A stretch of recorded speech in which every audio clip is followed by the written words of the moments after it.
Kita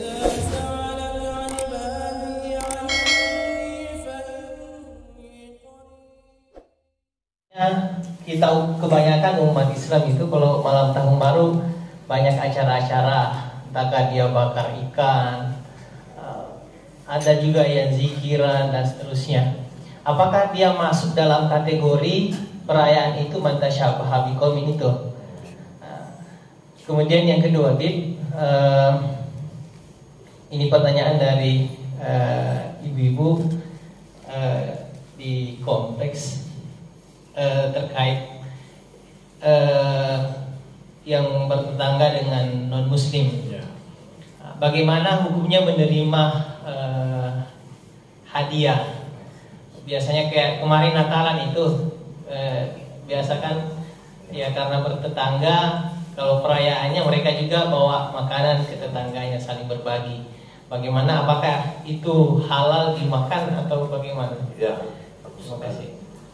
Bagus sekali Habib, bagaimana menyikapi umat Islam di akhir tahun mereka juga buat acara walaupun dasar tidak seperti perayaan non-muslim, seperti berzikir, ceramah, bakar ikan dan lain sebagainya.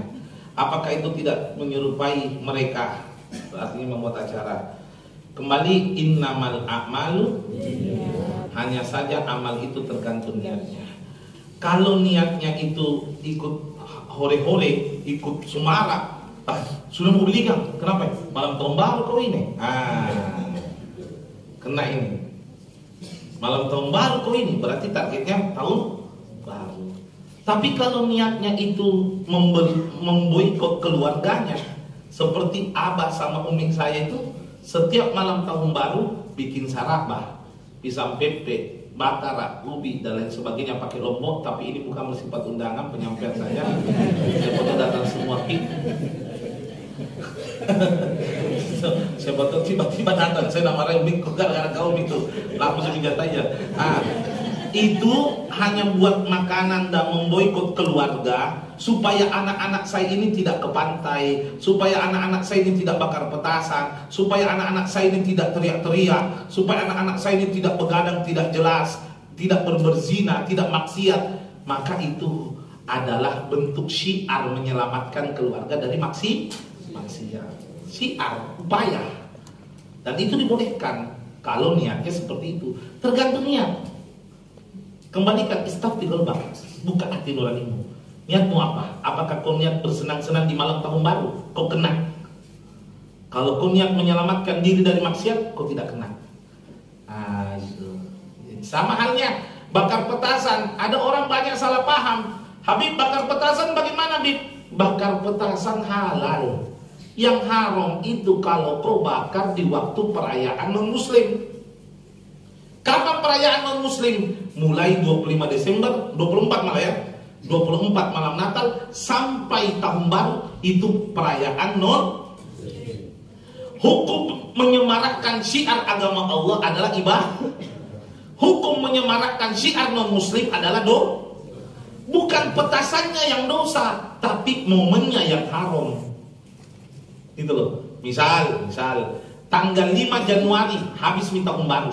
Ini kan ada orang di tengah lapangan bakar petasan satu truk sama truknya nak bakar. Ya tidak masalah, urusan dia karena truknya sendiri. Atau misalnya bakar tabung gas 3 kilo petasan model baru, pum. Misalnya asalkan tidak nak kena di orang, tidak nak celakakan orang, tidak nak bakar orang, tidak nak kagetkan orang, asal jauh misalnya, urusan dia. Ini bukan masalah, bukan alatnya loh ya. Bukan petasannya yang bermasalah. Jangan sampai nanti demo itu tukang petasan mendatangi ulama. Penjual petasan misalnya demo mendatangi ulama. Saya bilang tidak pernah umat Islam mengharamkan petasan. Tidak pernah. Anda tahu di Solo, di Pasuruan, kalau malam tahun baru bakar petasan, boom. Bukan niat untuk menyerupai mereka, bukan. Untuk memberitahukan mereka, ini loh tahun barumu. Ini loh tahun barumu. Sebagai iklan. Nah itu, paham ya? Jadi bukan petasannya yang haram, momennya yang haram, gitu ya. Nah, jadi kalau niatnya untuk itu tadi ikut menyemarakkan tahun baru seperti gini. Jangan dulu bakar ki kan, jangan dulu bakar ki jago nggak, jam 12 pi. Ada apa tunggu jam 12? Itu berarti Anda momennya tahun baru. Kalau dia bakar memang maghrib supaya anak-anaknya nanti isya berdoa sama-sama minta keselamatan karena banyaknya orang maksiat didoakan juga umat Islam selamat, lebih baik. Baca zikir astaghfirullah lil mu'minina wal mu'minat, astaghfirullah lil mu'minina wal mu'minat misalnya kan? Boleh gitu. Nah, yang kedua, tetangga memberi kita makanan sebagai ucapan rasa senang perayaan mereka. Makanannya bagaimana? Halal. Dengan syarat tidak menimbulkan keraguan. Apa contohnya menimbulkan keraguan? Yang berupa masakan, misalnya berupa sayur, berupa ayam, berupa daging, berupa ini. Resiko ini, ayamnya dipotong tidak bismillah. Habib, siapa tuh ayamnya nak beli di terong anu tak potong memang? Iya kalau tak potong memang, kalau tidak kan berarti ada ragu. Bagaimana Nabi mengajarkan dak ma yaribu ila ma la yaribu. Tinggalkan yang meragukan menuju ke tidak meragukan. Bagaimana ini makanannya, Bib? Ada dua alternatif. Kasih non muslim tetangga yang lain, tapi jangan sampai ketahuan. Misalnya tetangga A kasih tetangga D, tapi jangan sampai ketahuan. Kalau perlu tempatnya diganti, isinya beda, gitu misalnya. Atau kasih makan kucing misalnya. Ya, misalnya kucing. Sebetulnya kucing, kamu gak makan saya. Tidak ada kucing begitu. Kucing warung itu tidak ada. Kucing masya Allah. Ada namun subhanallah. Oh, salaman saya sama kucing kalau ada sama itu. Tidak ada. Sudah kasih saja. Tidak apa-apa aman itu insya Allah. Ya. Jelas ya. Tetap diterima. Jangan tidak diterima. Kalau tidak diterima, menyinggung perasaannya. Itu kalau suruh menyenangkan hati mereka.